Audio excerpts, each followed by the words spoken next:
नमस्कार मित्रमैत्रिणींनो, आपण आज पाहणार आहेत बाळाचे टोपडे कसे शिवायचे आणि याचं कटिंग अँड स्टिचिंग आपण दोन्ही पाहणार आहे आणि त्याला कसं शिवायचं ते सुद्धा।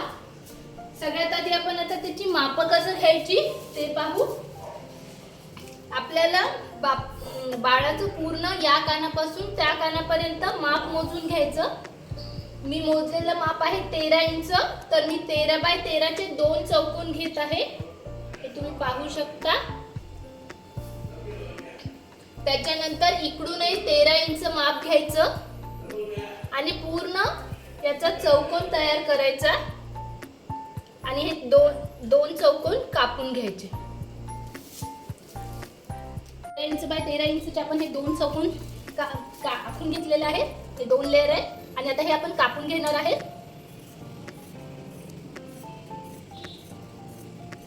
आणि आपण परत त्याच्यासोबत पट्टी सुद्धा कापणार आहे। आपण प्लेट्स मारल्यानंतर ती पट्टी अटॅच करावी लागेल, त्याच्यासाठी आपण सोबतच त्या पट्टीचे कटिंग करून घेऊ। त्याची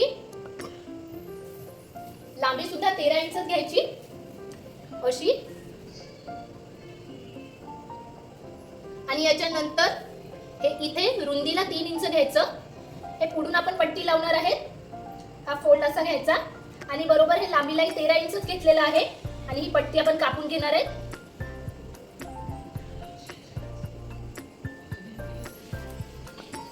ही पट्टी कापून घेतल्यानंतर आता टोपड्याचं माप कसं आपण टाकणार आहे ते पाहू। आणि हे चौकोन आता 2 कापलेले आहेत आणि याची आपण 4 पदरी घडी टाकणार आहे। हे 1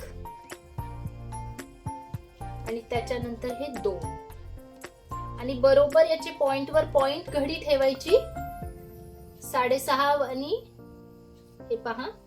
आणि याचं जे काही मेजरमेंट येईल या चौकोनाचं हे आपण पाहू शकता। इथून हे 6.5 येत आहे, तर बरोबर इकडनंही 6.5 घेतलेला आहे आणि त्याच्यानंतर सेंटरवर सुद्धा 6.5 घेतलेला आहे आणि ही गोल रेष आखून घेतलेली आहे।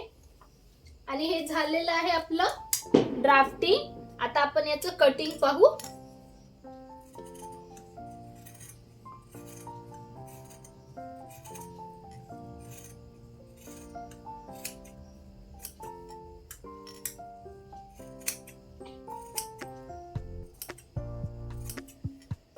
हे झालं आपलं कटिंग। आता याचं आपण ओपन करून पाहणार आहेत।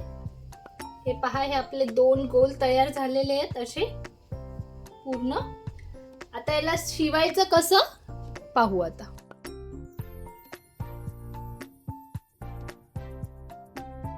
इथे खाच केलेली आहे, त्या खाचेपासून आपण प्लेट साठी मार्किंग करून घेणार आहे आणि ते आपण पाहू।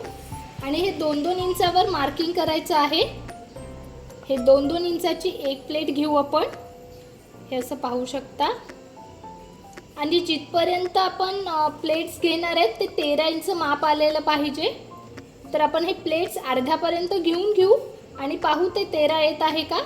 येत नसेल तर थोडं आपण मग वाढवून घ्यायचं। हे आपण इथे पण एक्स्ट्रा एक घेऊन घेऊ। हे झालं आपलं प्लेट्सचं मार्किंग। त्याचं प्लेट्स कसे घ्यायचे ते पाहू। हे बरोबर आपण पॉइंट केलं, तिथून बरोबर एकानंतर एक येऊ द्यायचं आणि याच्यात गॅप नाही येऊ द्यायचा, म्हणजे त्याचा लुक एकसारखा येतो। आणि एकानंतर एक बरोबर प्लेट्स घेत जायचे, म्हणजे तो आपोआप राऊंड शेप व्यवस्थित येतो। पाहू शकता तुम्ही। आणि जे मार्किंग केलंय दुसऱ्या मार्किंग पर्यंत बरोबर दुसरी प्लेट येऊ द्यायची, म्हणजे ते व्यवस्थित प्लेट एकसारख्या येतील।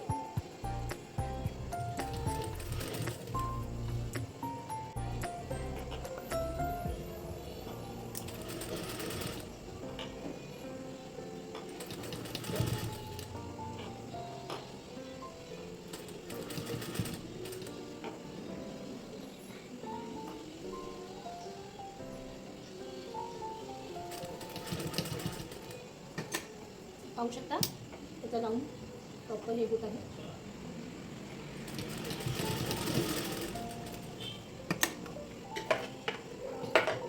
हे पण आता प्लेट्स घेतलेले आहेत.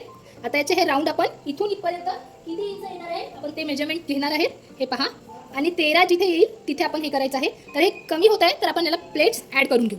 तर आपण हे प्लेट्स मारून घेतलेले आहेत हे पूर्ण, आणि आपलं हे पूर्ण प्लेट्सचं मेजरमेंट हे पूर्ण 13 इंच झालेलं आहे प्लेट्स मारून. याच्यानंतर आपल्याला याचा मध्य काढायचा आहे बरोबर. ह्या प्लेट्स या पॉईंटपासून या पॉईंटपर्यंत बरोबर ठेवायच्या आहेत. त्याच्यानंतर आपल्याला या आकारात असं ठेवून त्याच्यानंतर बरोबर हे केल्यानंतर इथे 1 इंच आपण आकार घेणार आहेत. हे आपण प्लेट्सवर प्लेट्स बरोबर आहेत की नाही चेक करू. हे पाहिजे इथे प्लेट्सवर प्लेट बरोबर ठेवली पाहिजे. ही ठेवली आपण, आणि इथून आपल्याला हे कापावं लागेल कारण हे खालून बाळाच्या याच्यासाठी बंद आपल्याला बांधायच्यासाठी करायचं म्हणून. आणि 1 इंच डिस्टन्स घ्यायचं आणि या पॉईंटपासून कर्व आकारात घ्यायचं हे असं, आणि हे किंचित असं घ्यायचं म्हणजे ते बाळाला घातल्यानंतर बरोबर बसेल. हे असं पाहू शकता. स्ट्रेट ऐवजी स्लाइट कर्व आकार घ्यायचा. आणि आता हे आपण कापून घेणार आहेत. आणि जी आपण 3 इंचाची पट्टी कापली होती त्याला आपण आता अटॅच करणार आहे. हे पाहू शकता तुम्ही. आता हे कापली आणि हे 3 इंच रुंदी आणि लांबीला 13 इंच घेतलेली होती. आणि त्याच्यानंतर याच्या उलट बाजूवर आपण हे ठेवणार आहेत. आणि उलट बाजूवर ठेवून हे पूर्ण आपण हे असं ही पट्टी पूर्ण लावून घेणार आहे. चला पाहू. आतल्या साईडकडनं ठेवलं ते, आणि याला बरोबर अर्धा इंच शिलाई मारून आपण शिलाई मारून घेणार आहे.